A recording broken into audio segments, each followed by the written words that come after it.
हम operators consider कर रहे हैं वो लिनियर हर्मिशियन ऑपरेटर्स होंगे। तो जब हमारे पास हर्मिशियन ऑपरेटर की जैसी हमने इस कंडीशन यहाँ पे अप्लाई की थी वो ये थी कि आपके पास जैसे ही आप इसका कॉन्जुगेट अप्लाई करते हैं तो आपके पास सिमिलर वैल्यूज आती हैं, यानी कि जैसे ही आप किसी भी ऑपरेटर का डैगर अप्लाई करेंगे तो आपके पास एक रियल वैल्यू आएगी, यानी कि नॉन नेगेटिव।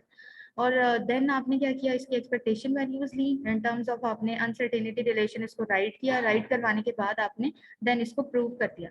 ठीक है, सेकंड स्टेप में हमारे पास क्या था, सेकंड में हमने लिया कि अगर लेट्स सपोज हमारे पास जो हम ऑपरेटर कंसीडर कर रहे हैं वो हर्मिशियन नहीं होते, जबकि वो हमारे पास सिर्फ लिनियर ऑपरेटर्स होते हैं। अब लिनियर ऑपरेटर्स का जैसे ही आप इसको कॉन्जुगेट अप्लाई करते हैं तो वो कोई कॉम्प्लेक्स नंबर भी दे सकता है। तो यहाँ पे बेसिकली जो हम सी ऑपरेटर कंसीडर कर रहे थे ना, वो आप एक कॉम्प्लेक्स जो है ऑपरेटर कंसीडर कर रहे थे, जिसको हमने यहाँ पे कॉम्प्लेक्स फॉर्म में राइट किया, यानी कि ए प्लस आयोटा लेमडा बी। तो यहाँ पे ए वाली जो वैल्यू थी आपके पास रियल थी, और इसमें ये कॉम्प्लेक्स पार्ट जो है वो आयोटा की टर्म में यहाँ पे मेंशन है। ठीक है, इसका फिर हमने देन क्या किया, इसका एडजॉइंट लिया, यानी कि डैगर आपने अप्लाई किया, वो इसको आप कहते हैं बेसिकली डैगर। यहाँ पे आपने इसका कॉन्जुगेट ही अप्लाई करना होता है। ठीक है, कॉन्जुगेट का अगर हम ट्रांसपोज अप्लाई करें तो बेसिकली वो वाली जो टर्म होती है वो डैगर कंसीडर की जाती है। जैसे ही आपने इस कॉम्प्लेक्स टर्म का जो है डैगर अप्लाई किया तो आपका ऑपरेटर चेंज हो जाएगा। ठीक है, देन आपने क्या किया, एक्सपेक्टेशन वैल्यूज ली, इन दोनों का प्रोडक्ट लिया, प्रोडक्ट लेने के बाद जो आपके पास इक्वेशन आ रही थी उसको आपने क्या किया है, आगे फाइनलाइज किया। अब इसमें हमारे पास एक लैम्डा जो रियल कांस्टेंट आप कंसीडर करे थे वो एक्स्ट्रा टर्म थी। तो देन आपने क्या किया, लैम्डा की वैल्यू को आपने कैलकुलेट किया कि अगर हमारे पास हम ये कह रहे हैं कि इस इक्वेशन की जो भी आंसर आएगा वो हमारे पास हमेशा 0 या उससे ग्रेटर वैल्यूज हो सकती हैं, यानी कि हमारे पास पॉजिटिव वैल्यूज ही आएंगी, नेगेटिव वैल्यूज नहीं आएंगी।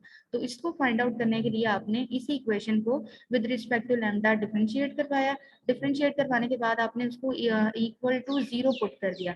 ठीक है, यानी कि इक्वेट कर दिया आपने 0 के, और देन आपने इसको सिंप्लीफाई किया। बेसिकली हमारा टास्क ये था कि हम यहाँ से लैम्डा की वैल्यू को फाइंड करवा लें, ताकि देन आप इस इक्वेशन नंबर 1 को सॉल्व कर सकते हैं। ठीक है, लैम्डा की वैल्यू जैसे ही हमने यहाँ से फाइंड आउट किया, आपने इक्वेशन नंबर 1 में इसको पुट कर दिया। अब पुट करने के बाद आप स्टार्टिंग में ही ये सपोजिशन दे चुके थे कि आपकी जो अनसर्टेन वैल्यूज आती है किसी भी ऑपरेटर की, वो आपकी एक्सपेक्टेशन वैल्यूज के स्क्वायर के इक्वल होती है। तो देन आपने क्या किया, इसकी जगह पे इसको पुट डाउन करवा दिया, और ये जस्ट आपके क्या है, सिंप्लीफिकेशन स्टेप्स हैं। देन आपने वन बाय वन इसको क्या किया, सिंप्लीफाई किया। सिंप्लीफाई करने के बाद नेक्स्ट में आपने इसका क्या किया, यहाँ से ये दो टर्म्स आपके पास सिमिलर आ गई, सिमिलर आ गई, इन दोनों का आपने एलसीएम ले लिया। यहाँ से इसको सिंप्लीफाई करके आपके पास जो एक टर्म में कन्वर्ट हुई है, यानी कि 1/4, और ये पूरी होल टर्म। देन आपने क्या किया, इसको राइट साइड पे लेके जो कि नेगेटिव वैल्यू में आ गया, और यहाँ पे आपके पास दो ऑपरेटर्स की अनसर्टेन वैल्यूज थी, डेल ए का स्क्वायर और डेल बी का स्क्वायर। यहाँ पे आपके पास इसकी वैल्यूज जो है वो हमने फाइंड आउट करी। अब यहाँ पे कम्यूटेशन रिलेशन आप यूज कर रहे थे ए और बी ऑपरेटर का, तो आपने उसकी वैल्यू को यहाँ पे पुट किया है। एक्स और पी का जो कम्यूटेशन रिलेशन था बेसिकली वो इक्वल होता है आयोटा एच कट की। तो देन आपने जस्ट इसकी वैल्यू को यहाँ पे पुट डाउन करवा दिया है। यहाँ पे भी आपका इस इक्वेशन में एच कट का स्क्वायर ही आएगा। देन आप इसको क्या करोगे, सिंप्लीफाई करोगे, और हमारे पास रिलेशन आ गया del A dot del B greater and equal है एच कट बाय 2 के, जो कि हमारे पास एक अनसर्टेनिटी रिलेशन था हाइजेनबर्ग का। और देन आप इसको इन टर्म्स ऑफ ऑब्जर्वेबल कैसे राइट करोगे, del X into del P greater and equal H cut by 2। ठीक है, लास्ट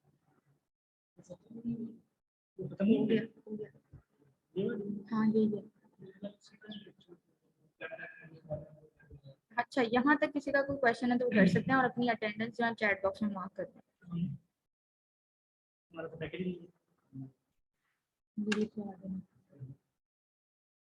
हाँ जी, क्लास किसी का कोई क्वेश्चन है? अच्छा जो मैम नेक्स्ट, जो हम हाँ जी मैम जो एक्सपेक्टेशन वैल्यू हम लेते थे फर्स्ट लेक्चर में भी हमने ली थी, वो इंटीग्रल की फॉर्म में होती है, लेकिन जब आपने लिया इसमें फर्स्ट टाइम में वो किसी और टर्म में दी हुई है, मतलब ए और मॉड के टर्म में, ये कैसे है? कौन सी इक्वेशन नंबर मुझे बताओ, उसके बाद कौन सी फर्स्ट स्लाइड है? फर्स्ट फर्स्ट स्लाइड पर स्लाइड, मैं हमने हाँ जी। जी ये यहाँ पे ना, ये इसका सेकंड टर्म में आप इसको इस तरह से राइट कर सकते हैं। हम क्या कर रहे हैं यहाँ पे, जस्ट ये और ऑपरेटर्स की बात करें। इन टर्म्स ऑफ ऑपरेटर जी आप एक्सपेक्टेशन वैल्यूज को किस तरह से राइट करेंगे, वो तो हमारे पास इंटेग्रल वैल्यूज आती थी ना, क्योंकि हमने उसको सॉल्व करना था।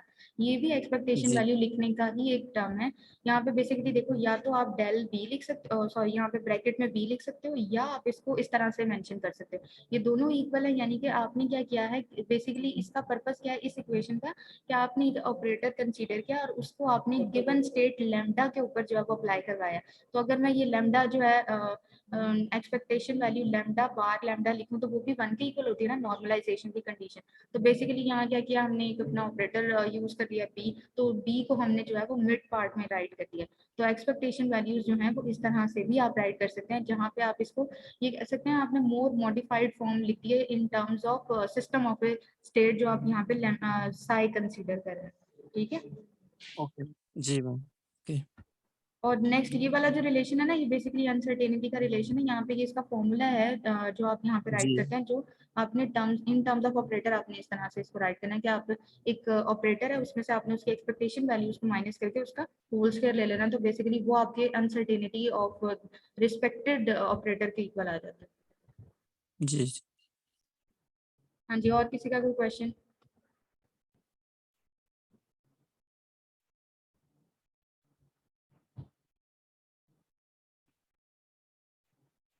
नहीं है, सबने लगा लिया अपनी अटेंडेंस, कोई रह तो नहीं गया? अच्छा, जो नेक्स्ट आपका फिजिकल लेक्चर होगा उसमें आपकी प्रेजेंटेशंस एक्सपेक्टेड है, तो प्रिपेयर होकर आइएगा। ठीक है, मैम इस प्रेजेंटेशन के लिए वो पीपीटी बनानी पड़ेगी या ऐसे दे सकते हैं? नहीं पीपीटी बनानी पड़ेगी। लेक्चर भी तो मैं आपको पीपीटी बना के ही दे रही हूँ, ऐसे थोड़ी दे रही हूँ बुक से। मैम इस दफा आपको सेशनल मार्क्स आपका देने का इरादा नहीं है? इरादा है, सच में जिस दूंगी। हिसाब से आप जा रहे मैम जो प्रेजेंटेशन के टॉपिक वो सिलेबस का हिस्सा तो नहीं ना होंगे? अभी ये डिसाइडेड नहीं है सिलेबस, हम जब पेपर बनाऊंगी तब डिसाइड करेंगे, अभी समझे हैं ही। ठीक है, बेसिकली आपके सेशनल मार्क्स लगेंगे ना मैम फिर प्रेजेंटेशन। मैम इसका नहीं मतलब कि हमने जो रमजान में पढ़ना था वो सारा अभी पढ़ लिया, फिर हम रमजान में बिल्कुल भी नहीं नहीं पढ़ेंगे? नहीं, ऐसा कब कहा है मैंने, रमजान में भी हमने पढ़ना है, थोड़ा कम पढ़ेंगे बट पढ़ेंगे। अभी मैम आई वो थिंक फिर आपका ऐसे जो, रोजा लग जाता है। तो मैंने भी तो पढ़ाना है, मुझे भी तो रोजा लगेगा, सिर्फ आपको तो नहीं लगेगा, आपने तो सिर्फ के सुनना है। सारी के बाद लेक्चर है। तो मैम मैम इसलिए आप आप अभी ना आप ना पढ़ाएं, पढ़ाइएगा। अभी ना पढ़ाइएगा फिर बाद में। अच्छा देखो, हाँ मैम हम भी ये आपसे बुरा सोच रहे हैं। अच्छा इसके बाद आपका नेक्स्ट लेक्चर होगा ना, मेरे ख्याल में वो रमजान से पहले ही है, तो हम उसी में सारा पढ़ लेंगे अगर आप कहते हैं तो।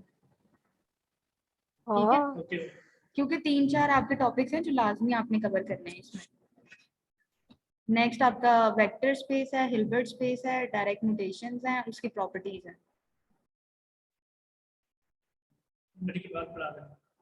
नहीं लेक्चर्स ना यहाँ पीपीटी प्रिपेयर है, मैं आप लोगों को शेयर कर दूंगी वीकेंड पे, तो एक दफा देख लेना। हाँ जी, और किसी का कोई क्वेश्चन आर्टिकल से रेलिवेंट?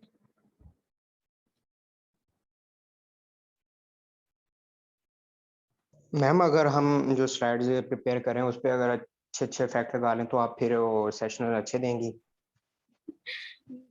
अच्छी बनी हुई होगी, आपने स्लाइड को अच्छा नहीं करना, आपने प्रेजेंट भी तो अच्छा करना है ना, लगा लें आप अच्छे अच्छे effects. Thank you ma'am. Ma'am वो फिर आपको सर्टिफाई कर लेंगे, वो अच्छा प्रेजेंट करेंगे, बस आप इसका ख्याल रखिएगा। ठीक है, वो बता- thank you so much ma'am. ठीक है। हाँ जी, और किसी का कोई क्वेश्चन है?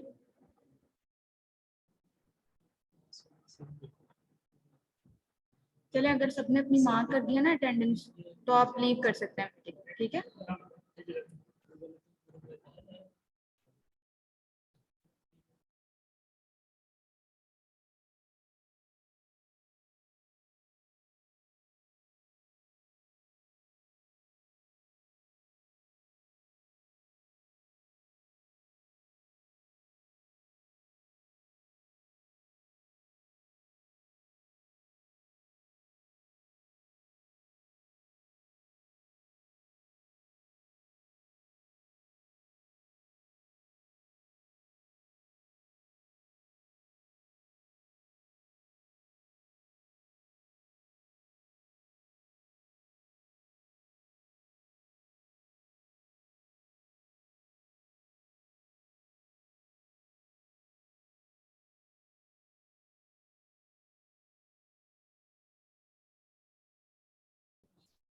नहीं, आपके जो मिड्स है ना वो रमजान में ही एक्सपेक्टेड है। पिछली बार ईद के बाद